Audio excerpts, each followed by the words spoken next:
BJP হটাও, দেশ বাঁচাও। গত রবিবার দিন আমি গেছিলাম চুচুড়া। রাজনীতির ময়দান থেকে সংস্কৃতির আঙিনা সব মাঠেই বরাবরই স্বচ্ছন্দে বিচরণ করতেন প্রাক্তন মুখ্যমন্ত্রী বুদ্ধদেব ভট্টাচার্য। আর মহাকরণের অলিন্দে সাদা ধুতি পাঞ্জাবিতে বুদ্ধদেব ভট্টাচার্য ছিলেন আইকন। আজ গভীর শোকের ছায়া যখন রাজ্য জুড়ে, তখন টাইম মেশিনে রাজনীতির ময়দানে বুদ্ধদেব ভট্টাচার্যের বক্তৃতার কিছু কোলাজ রইল দর্শকদের জন্য। মানুষের ভবিষ্যৎ নেই, যুবকদের ভবিষ্যৎ নেই, কলকারখানা হচ্ছে না, আত্মহত্যা আত্মহত্যা। সরকার এই আত্মহত্যাকে নিয়ে উৎসব করছে। কে নরেন্দ্র মোদী?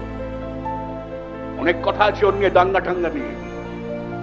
মিটিং থেকে ফেরার পথে হামলা করলো।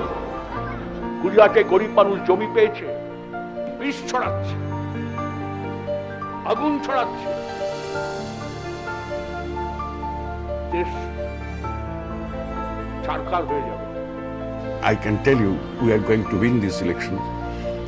This is one side of the story, because you see in the last 5 years, on the one side the Singur incident, this Nandigram thing, these are facts.